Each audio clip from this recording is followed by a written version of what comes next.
Oi, minha gente.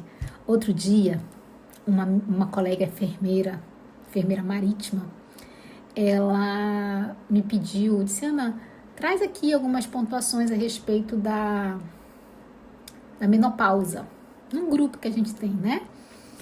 E só de mulheres. E aí, o que aconteceu? Eu peguei uns resumos aqui que eu tinha, né? Que a gente acaba se familiarizando e fiz um vídeo. E coloquei no YouTube e mandei para ela. Só que eu fiz tão rápido, eu estava um pouco cansada. E eu assistindo esse vídeo, eu vou trazer umas pontuações a respeito desse vídeo antes de passar o vídeo. Tem uma parte que eu falo assim, que eu até já me corrijo. Serotonina não é hormônio, é neurotransmissor. Outra coisa, outra pontuação. Eu falo assim que quando eu era estudante, eu tinha aprendido que colesterol vinha só do meio da onde a gente se alimentava. E eu não acrescentei um dado, da onde se alimentava de fontes animais. Eu esqueci de falar fontes animais. Não é só de fonte animal. Isso foi até um problema que teve comigo a nível acadêmico. Não é só de fonte animal, não, né? E aí eu falei a respeito de que deu a entender que a gente obtinha colesterol não era de comida. É de alimentos, sim, mas não vem só de fontes animais.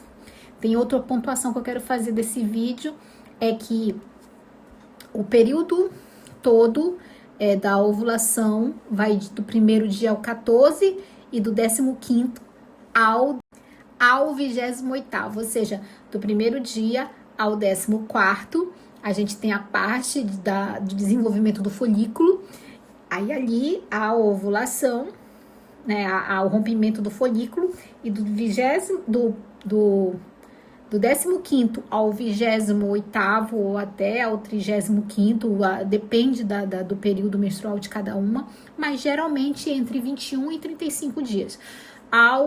Do 15º ao 21º ou 35º dia, acontece o final de todo esse período, entendeu?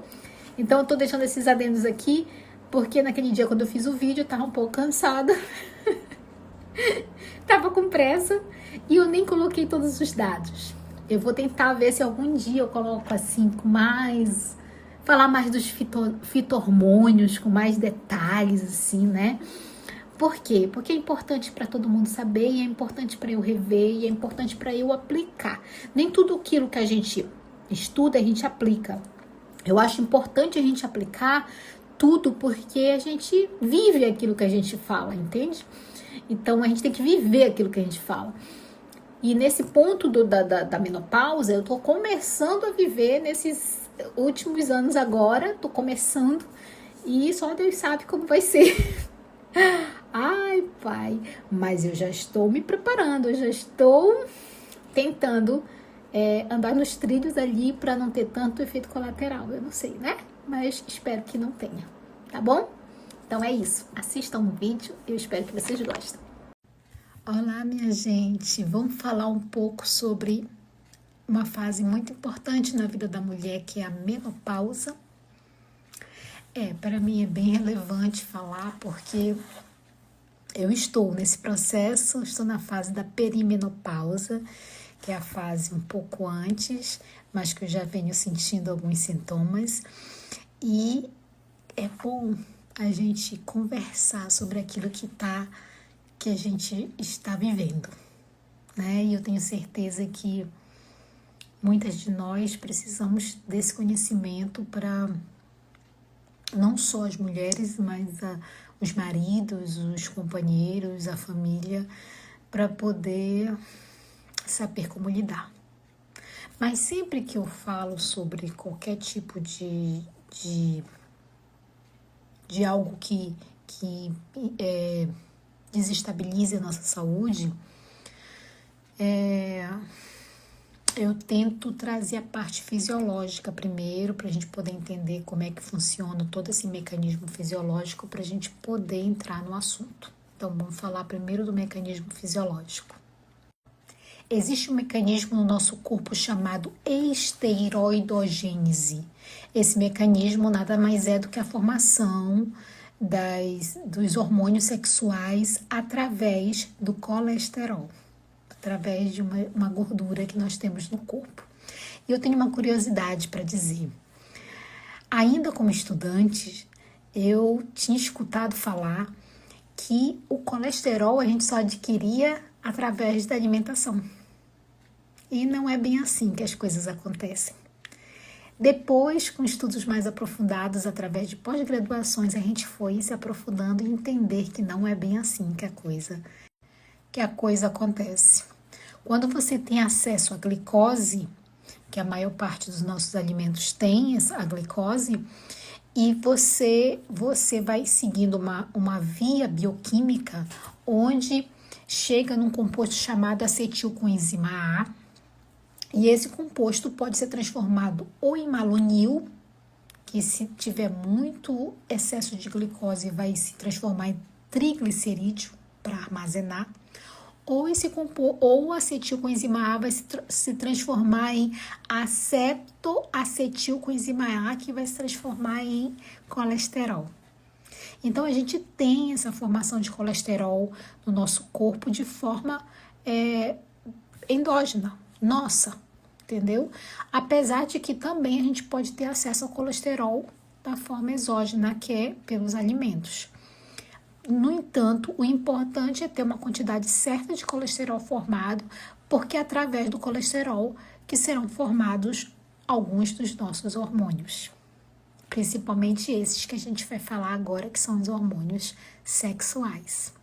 Nós temos duas glândulas importantes envolvidas em toda essa questão, que é a adrenal, que fica em cima dos nossos rins, e temos o ovário, que também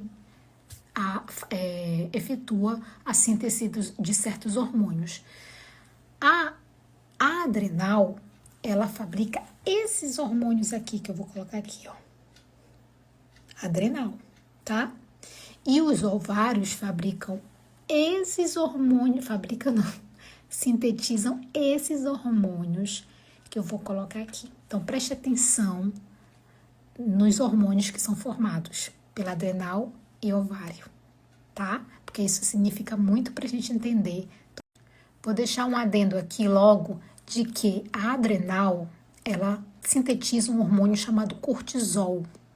Quando a pessoa é muito estressada, o cortisol geralmente é muito sintetizado. Então, a adrenal, ela sintetiza muito cortisol quando a pessoa está no estado de estresse. Logo, devido à adrenal estar totalmente voltada para a síntese de cortisol, prejudica as sínteses dos outros hormônios. Onde uma pessoa muito estressada, se quiser ganhar massa magra, se quiser ter acesso a outros hormônios que podem ajudar na produção da massa magra no corpo, de músculo, fica prejudicado, porque ela está tão ocupada para fazer o cortisol, para sintetizar o cortisol, que ela não consegue, devido ao esgotamento, ela não consegue sintetizar os outros hormônios na ajuda do ganho de massa magra. Por isso, preste atenção, você que tem estado num estado muito estressado e quer ganhar massa magra e está achando dificuldade de ganhar, tá bom? É uma dica. Existe um hormônio chamado desidroepiandrosterona, que a priori a gente conhece como sulfato de desidroepiandrosterona, que é por causa que tem um sulfato na frente, né? E é a forma como a gente mede nos exames de sangue. Esse hormônio é o precursor dos hormônios sexuais, tá? E tanto a adrenal quanto os ovários sintetizam ele. Ele tem um efeito pequeno nos homens, mas nas mulheres tem um efeito enorme, tá? Então, tanto a gente conhece como DEA ou DEAs, por causa do sulfato, né? O S do sulfato, tá bom? Ele é o precursor. Vamos prestar atenção nele. Esse hormônio que eu falei da desidroepiandrosterona, ele é tanto sintetizado, como eu disse, pela adrenal, como pelos ovários ou testículos. Aqui a gente está dando foco na mulher, tá? Nos ovários. Então, assim, o que acontece? As glândulas dos ovários, no caso, é uma glândula. Ela é influenciada também por outros hormônios. No mundo dos hormônios, tem aqueles que estão lá no hipotálamo, depois da hipófise, e esses da hipófise influenciam as glândulas menores que estão espalhadas no nosso corpo. No caso, as glândulas sexuais, ovário e testículo. Então, esse hormônio que eu falei, ele é influenciado através do ovário, porque o ovário também sintetiza ele é influenciado por dois outros hormônios chamados FSH e LH. O LH, ou hormônio luteinizante, vai estimular a síntese da testosterona e o FSH vai estimular, através da testosterona, a síntese do estradiol. Eu vou colocar a sequência aqui para vocês entenderem. Tudo isso é importante a gente entender para a gente poder falar da menopausa. A testosterona vai sintetizar estradiol e vai sintetizar o DHT, tá? Sendo que a testosterona, ela é sintetizada pela influência do LH e essa testosterona vai formar o estradiol, que é sintetizado, que é estimulado pelo FSH. É um pouco confuso, mas a gente vai entender o porquê disso tudo. FSH é folículo estimulante e LH é luteinizante, o hormônio luteinizante. Eu vou colocar a imagem. Logo, a testosterona, ela é responsável pela síntese do estradiol, que está envolvendo toda a parte gordurosa, a parte adiposa que a gente vai ter, a mulher precisa ter, e também a síntese do DHT, que é a parte toda da pele, tá? Testosterona, que é um hormônio andrógeno, que a gente diz que tem mais quantidade no homem, mas a mulher tem que ter, porque a testosterona é responsável por um hormônio estrógeno chamado estradiol, certo? Esse estradiol que a gente precisa entender, memorizar, ele tá envolvendo a parte adiposa da mulher. E o hormônio DHT está envolvendo toda a mecanismo da pele, né?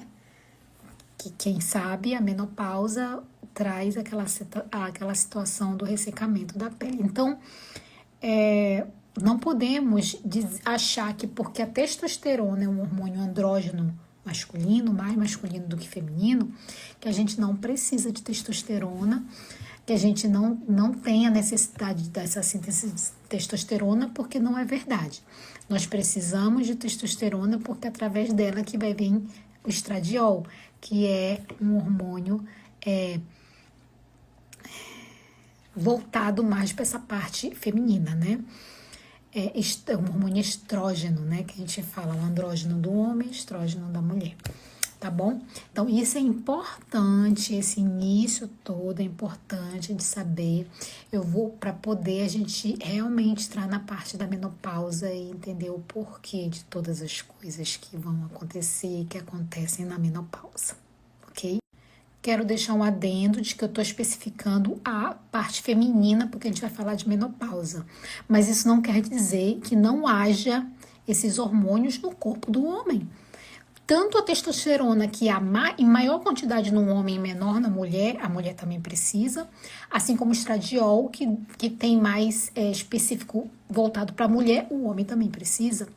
Então, quando a testosterona forma o estradiol e o DHT, sob influência de outros hormônios, que eu falei, o LH e o FSH, esse DHT, eu quero trazer uma curiosidade. Esse DHT, quando ele está em quantidade alta no homem, geralmente esse homem tem mais libido. Esse homem tem mais pelo no corpo, mais libido e é careca.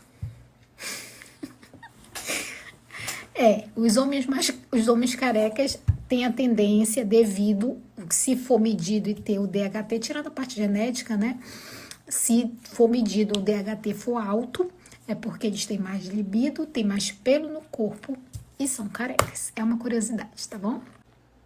Vamos entender um pouco sobre a ovulação, que é o que acontece antes da nossa menstruação e durante a menstruação. Então, olha só, quando a gente está no ventre da nossa mãe, já é determinado que quantas vezes nós vamos ovular. Quantos ovócitos, que são essas bolinhas amarelas aqui, quantos ovócitos a gente vai liberar lá pro nosso útero, certo? O ovócito, ele que vai ser liberado pro útero para se encontrar com o espermatozoide e gerar um ser, né? Todo mês a gente libera um ovócito, quando é um ciclo menstrual normal. Então, já é determinado desde do ventre da nossa mãe, antes da gente nascer, já tem um número de ovócitos determinados que a gente tem. Mas, por exemplo, aqui nesse caso foi escolhido um ovócito, que é essa parte, número 1, folículo primordial, ovócito primário. O ovócito primário é essa parte amarelinha. Folículo primário é essa parte vermelhinha que envolve o ovócito. Entendeu? Que protege o ovócito. Ó. Número 3, olha o folículo crescendo. O ovócito continua do mesmo tamanho, a bolinha amarela, e olha o folículo crescendo. Tá? Essa fase do crescimento do folículo, olha aqui o ovócito secundário, olha o tamanho do folículo, o folículo maduro já, no número 4. Essa fase toda é estimulada por um hormônio chamado FSH, hormônio folículo estimulante, porque está estimulando o crescimento do folículo. Chega um momento que o folículo é rompido e é a liberação do ovócito secundário lá para o útero, vai descer para o útero, esse ovócito vai ficar lá no útero, lá embaixo, esperando um espermatozoide vir para fecundar. Se você tiver relação sexual na época que tiver esse rompimento, você vai ter, com certeza, você vai ter a probabilidade de ficar grávida. Enquanto isso, que esse ovócito é liberado lá para o útero, esse folículo que ficou aqui dentro, ele começa a se transformar no que a gente chama de corpo lúteo. Olha essa parte amarela, ó, começa a se transformar na formação do corpo lúteo aqui, ó, corpo lúteo formado, número 7. Nessa fase, a gente diz que tem um hormônio que influencia, que é o hormônio LH, hormônio luteinizante. E aqui, ó, essa parte aqui, corpo albicans, já é para descartar o corpo lúteo. Então, isso aqui é a ovulação, gente. Essa parte aqui, como eu falei, liberação do ovócito, ele vai lá pro útero esperar o espermatozoide. É assim que acontece toda vez que a gente está num ciclo menstrual. É assim. Por exemplo, essa parte aqui da fase folicular, que começa o folículo, tudo tal, ela demora de 1 a 14 dias, tá? No 14º, o ovócito é liberado para o útero e depois ocorre, nessa parte aqui do corpo lúteo, já é a fase lútea que a gente chama, né? Que ocorre de 21 a 28 até 35 dias, dependendo do ciclo. Geralmente tem que ser 28 dias, né? É o restante dos dias da menstruação, tá bom? É importante de saber isso. Vamos entender essa imagem olhando para a parte de hormônios envolvidos na questão. Olha, lá em cima são os desenhos de quando o ovócito, depois foi criado o folículo, lá em cima até que há o pico, que é a ovulação, tá? Ao pico da ovulação, que é a hora que o ovócito sai, e lá dentro do ovário tem o corpo lúteo que vai depois ser descartado. Então, vamos olhar aqui essa imagem, olha só. O hormônio LH, que é o hormônio luteinizante que vai formar o corpo lúteo, ele que rege toda essa ovulação. ele cai quando o corpo, olha, na hora da ovulação ele tá alto e ele cai quando é formado o corpo lúteo. Ele promoveu a formação do corpo lúteo depois que o ovócito sai ali do folículo e ele cai.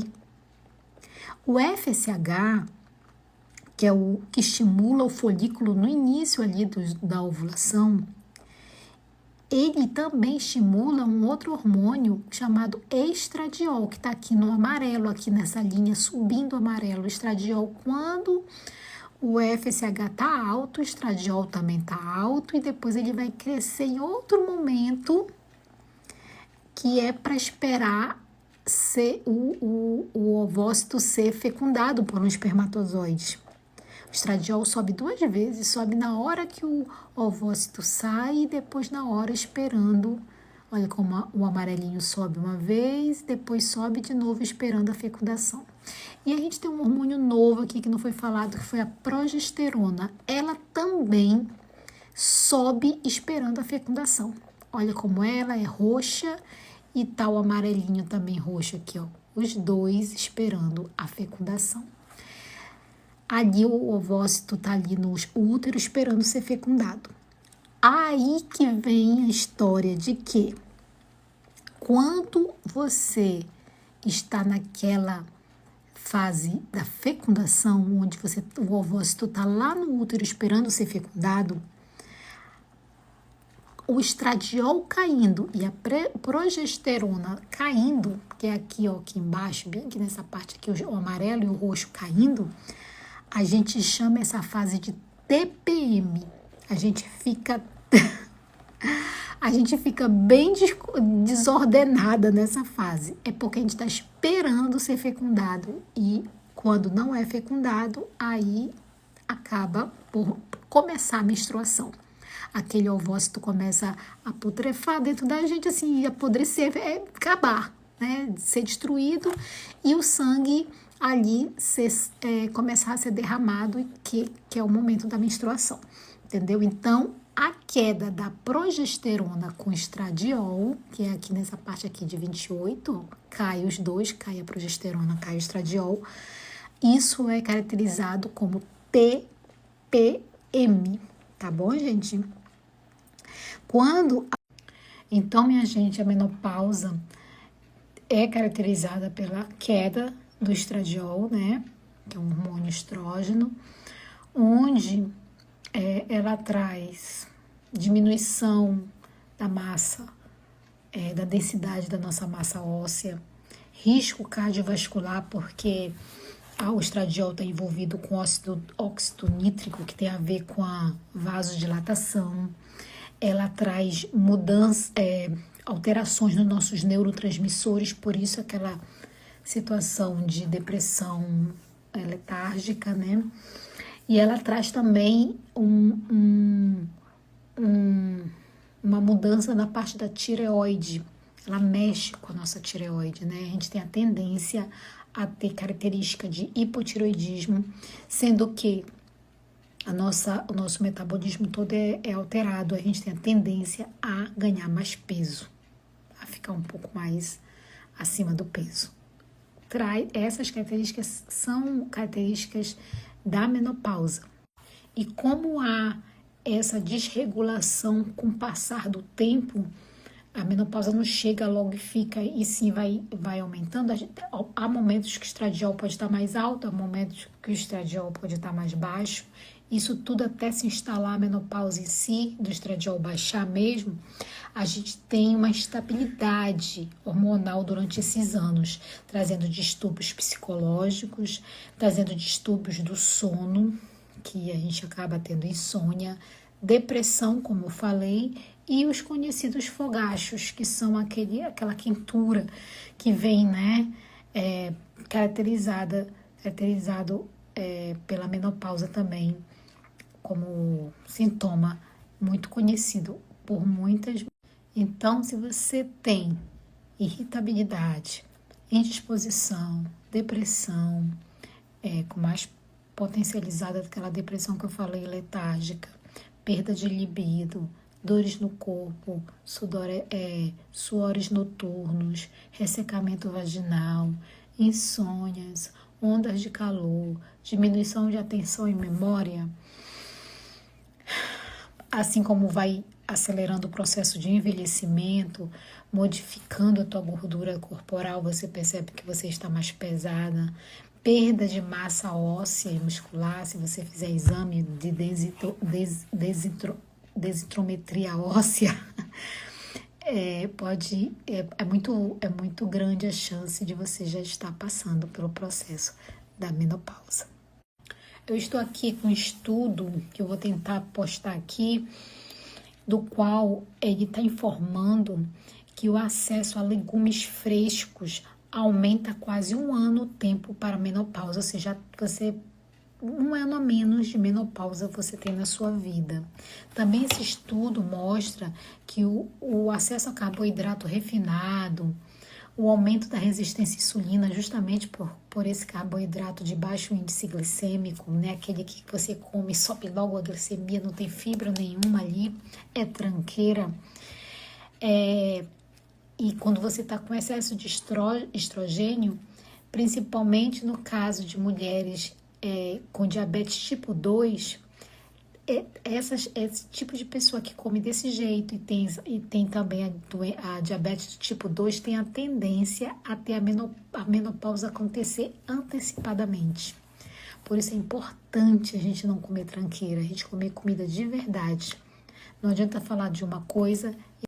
Existe um outro estudo de 2018, onde fizeram com 304 mulheres onívoras e 125 mulheres veganas, assim, dentro dessa faixa, né? E quem teve menos sintomas de menopausa foram aquelas que tiveram mais acesso a vegetais, frutas, soja, ômega 3. Berries, que são as frutas vermelhas, né? E vegetais folhosos verdes escuros. E aquelas que tiveram mais sintomas de menopausa foram aquelas que comeram carne, muita carne vermelha, leite derivados e ômega 3 de origem animal.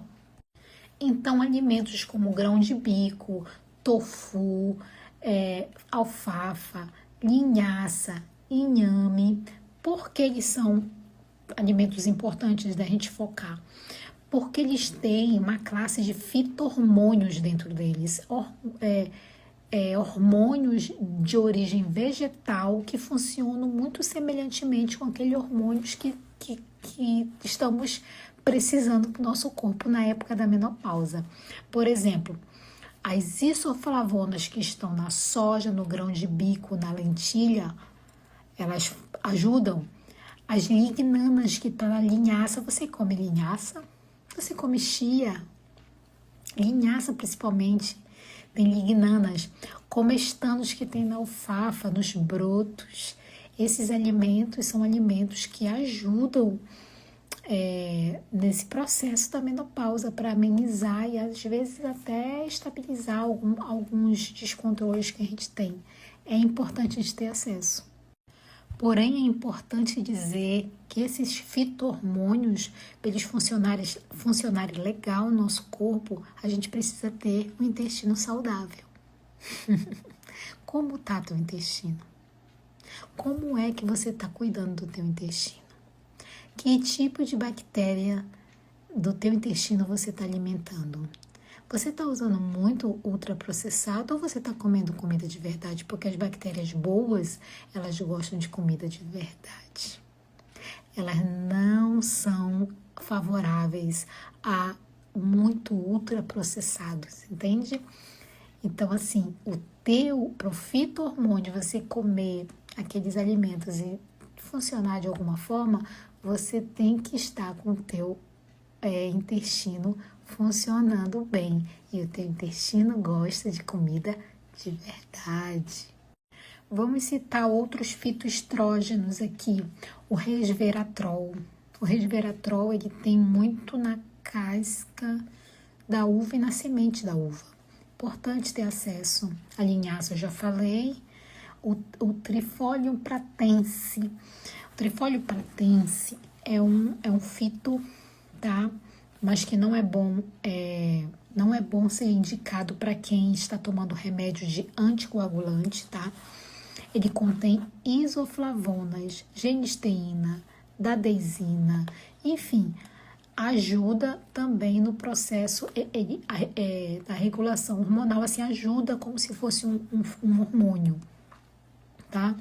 O Humulus lupulus, que é um fito, que ele ajuda muito no distúrbio do sono, em caso de agitação, nervosismo, irritabilidade, que a gente fica lá meio perturbada, né? Quando a gente entra no processo de menopausa pela queda do estradiol, há um risco maior de doença cardiovascular, porque os nossos vasos sanguíneos eles são dilatados através do óxido nítrico. E o estradiol está envolvido com óxido nítrico. Então, para a gente voltar a ter, mesmo com a queda do estradiol, a gente voltar a ter a nossa vasodilatação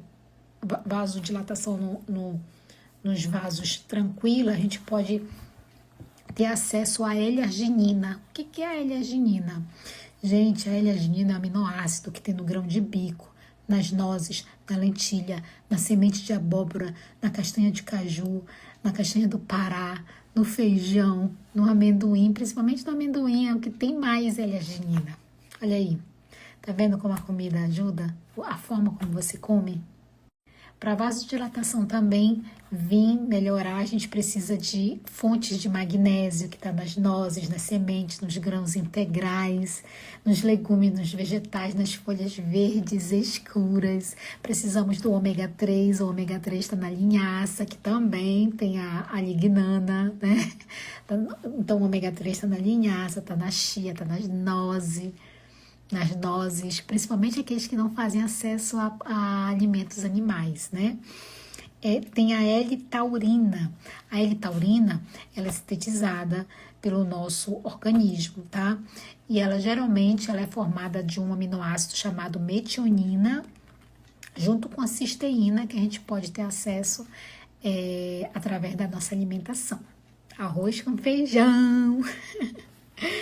E vamos falar da termorregulação, porque a gente fica com aquela parte termo toda desregulada por causa dos calores que a gente passa a sentir com a menopausa. Então, vamos falar sobre quanto à termorregulação, a gente precisa ter acesso a magnésio, que eu já falei aqui, fontes, nozes, sementes, grãos integrais, legumes, vegetais, folhas. Então, a termorregulação, a gente precisa ter acesso ao magnésio, ao complexo B e ao triptofano, que também está nas proteínas vegetais, como feijão, lentilha, grão de bico, ervilha, soja.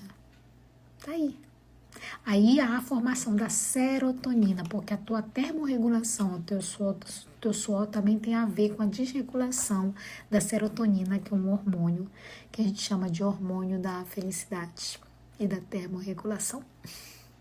Agora, deixa eu falar uma coisa importantíssima. Para você que pode estar sofrendo de ansiedade e que pode entrar no processo da menopausa também, por favor, não faça acesso, pelo menos num período um pouco maior, de álcool, cafeína, nem pensar, tá? A cafeína, para quem tem tendência à ansiedade, a cafeína prejudica, tá?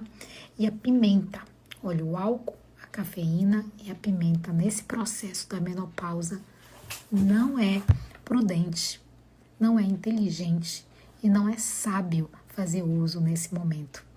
Porque se você não quer sofrer tanto as consequências da menopausa, você primeiro tem que parar de comer tranqueira e segundo, parar de comer alimentos muito estimulantes, tá bom? E a cafeína faz parte desse kit aí.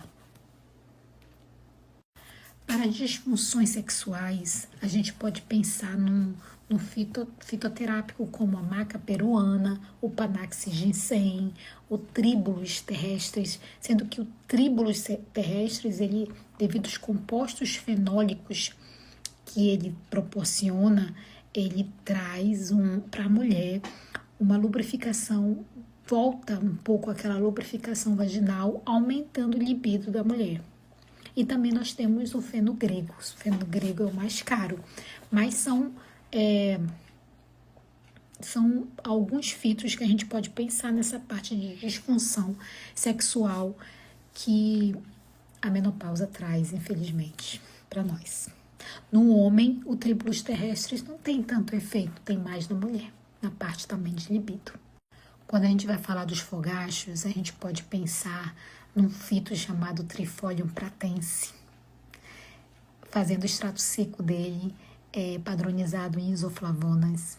A gente pode falar do óleo de prímula também, que tem um efeito muito bom na diminuição do fogacho. A gente pode falar da Simifuga racemosa, que é um fito, mas ele é prescrito por médicos, tá? Não é prescrito por nós. A gente também pode lembrar da geleia real. A geleia real tem um efeito legal. Ela diminui debaixo da língua. Não sei se vocês já viram aqueles potezinhos que vendem de geleia real. Você coloca debaixo da língua. Eu vou contar aqui para vocês os efeitos, ó. Ela aumenta a disposição, a imunidade, ela aumenta a testosterona, justamente essa testosterona aumentada que vai aumentar o estradiol.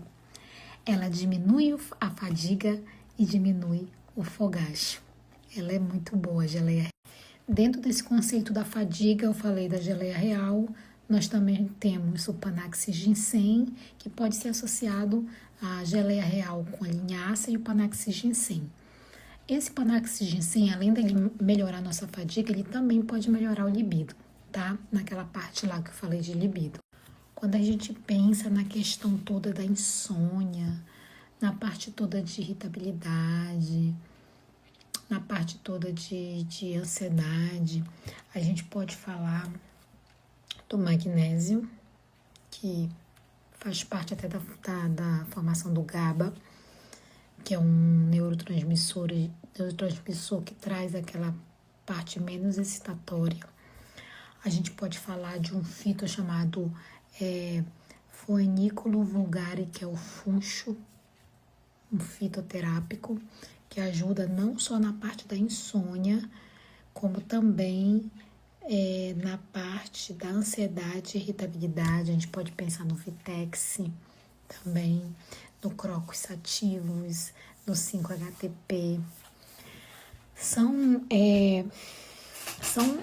paliativos, são fitos, a gente não pode ficar num fito só, então a gente cita mais de um para a gente ficar fazendo revezamento. Essa L-teanina também, que vem como um suplemento para ajudar na situação da ansiedade, o que ela, quando ela é colocada sublingual, quais são os efeitos? Ela reduz o estresse, ela melhora a imunidade, ela reduz pensamentos ruins, melhora a depressão em adultos e crianças, reduz a hiperatividade, melhora o sono, melhora a memória, melhora a concentração, não só em adultos e crianças, como também em mulheres que estão passando pela menopausa. Essa parte toda mais mental, assim, que a gente precisa tratar para não enlouquecer com essa fase de menopausa que a gente tem. Essa é a parte toda da mental que eu falei do Vitex, eu falei do Crocus sativus, que são fitoterápicos que ajudam. Eles também vão ajudar na produção da serotonina, que é um neurotransmissor. Ainda agora eu falei hormônio, mas não é hormônio não, gente. É neurotransmissor, que é envolvido com a parte toda da felicidade, do bem-estar feliz, né? O Crocus sativus, ele reduz aquela tristeza, o 5-HTP, a formação, a Grifônia simplicifolia, né? Fonte de 5-HTP que mais tarde pode se transformar em serotonina. A Rhodiola rosea, que é um fito, né? Que é usado em caso de estresse, associação com compulsão alimentar. A pessoa pode ter compulsão alimentar. Então, a Rhodiola rosa, ela dá uma equilibrada. E o Vitex também. Vitex agnus cactus, que ajuda todo nesse processo aí. Como na menopausa a gente tem uma perda de massa muscular, né? A gente pode suprimir isso aí com o uso do long check, é um fito chamado Euricoma longifolia, long check, né? O nome desse fito, ele ajuda na formação da massa muscular. Também pode ter acesso, quem fizer acesso à creatina. Creatina também ajuda nessa formação. A creatina é um aminoácido, né? Uma proteína, que vai ajudar na formação da massa muscular que durante o processo de menopausa a gente perde. Para dores articulares, a gente pode pensar no ômega 3, que a gente já tinha falado lá atrás. Quanto a gente tinha falado do ômega 3, em que questão? Falei do ômega 3 na vasodilatação. O ômega 3 que eu falei lá atrás, da linhaça, da chia, da nozes, que eu falei sobre vasodilatação. E também eu estou trazendo aqui na questão das dores que podem aparecer no nosso corpo devido à menopausa. O ômega 3 também é um alimento que está nos alimentos, né? Onde ele traz essa questão da diminuição da inflamação. E para a gente não ganhar tanta gordura devido ao processo todo metabólico que vai mudar, a gente faz uso também de um fito chamado Phelodendron chinense, sendo ele padronizado através da berberina. Dentro dele tem berberina, então a gente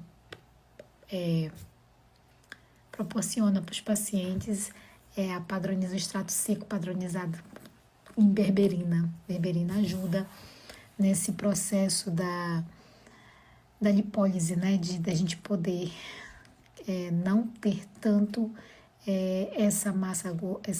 esse aumento de peso, que também na diminuição do metabolismo do corpo da mulher nesse momento da menopausa ajuda muito. Isso porque há um aumento da resistência à insulina. Acaba ocasionando um aumento da resistência à insulina, trazendo esse aspecto mais pesado, mais obeso. E para ajudar contra esse aumento da resistência à insulina, a gente pode usar o fenogrego. O fenogrego também ajuda nesse processo da resistência à insulina, não só o fenogrego, como o ácido lipoico também. A gente pensa assim, onde é que está tudo isso? A gente precisa consulta com o nutricionista para poder passar tudo isso escrito. E se a pele secar demais, quem faz acesso a colágeno pode fazer acesso ao colágeno com a vitamina C, e quem não faz acesso ao colágeno pode comer as fontes que produzem o nosso próprio colágeno, que são os vegetais, que a gente pode descrever aqui escrito. Essas fontes são importantes para a produção do seu colágeno, para melhorar a questão da pele, porque com a queda até da testosterona não é formado o DHT, que monitora a nossa pele. Lembra da pele? Enfim, é isso aí. Os nossos cabelos têm a ver com a formação da nossa pele. Se a nossa pele estiver boa, nossos cabelos vão estar também ok. Então, quando a gente pensa muito na queda do cabelo, a gente pensa logo numa vitamina chamada biotina, que unida ao silício orgânico, ela dá uma força legal ao nosso cabelo. A gente precisa saber as fontes da biotina, que eu vou colocar aqui para a gente poder fazer acesso. Eu falei muito da produção da serotonina em relação à depressão, em relação à parte toda cognitiva, mas também quando a gente pensa em combater a depressão de uma forma também fitoterápica, a gente tem um fito chamado erva de São João, o nome científico é Hipericum perfluatum. É a erva de São João. É muito boa em relação à questão depressiva, né? Que já falei ainda agora da serotonina, é só para completar essa parte toda, para fechar essa parte da cognição, da ansiedade, irritabilidade, depressão, diminuição da serotonina e etc, que a menopausa Então, minha gente, é muito mais complexo do que a gente pode imaginar. Mas o importante é seguirmos uma mudança de estilo de vida, onde a gente possa colocar primordialmente também, além da alimentação, o exercício físico, que é muito importante para fortalecimento dos nossos ossos. Outro momento a gente vai falar sobre a osteoporose que a menopausa acaba causando. Ter acesso a alimentos de verdade, como eu falei. Ter acesso à vitamina D. Você precisa ter acesso à vitamina até para manutenção dos teus ossos também. Acesso à vitamina K. Ter acesso a fito-hormônios, como eu citei. E muito além do que só alimentos, exercício e outros itens mais, é cuidar da sua mente. Você tem que estar sã. E quando você perceber que tem algo tirando você da sanidade, você tem que manter a calma, porque você está passando por uma fase fisiológica normal do corpo da mulher, onde a mulher vai passar por essa fase. Algumas passam com mais intensidade, outras passam com menos intensidade, mas isso é uma fase. Existem perfis de mulheres se ajudando em relação a isso, em como passar por cada uma dessas fases. Eu, por exemplo, já estou procurando esses perfis a nível até de ajuda para saber que não é só, eu não estou sozinha, né? E que a gente precisa nesse ponto se ajudar, tá bom? Na parte da nutrição a gente está por aqui. Muito obrigada pela atenção de todas e todos.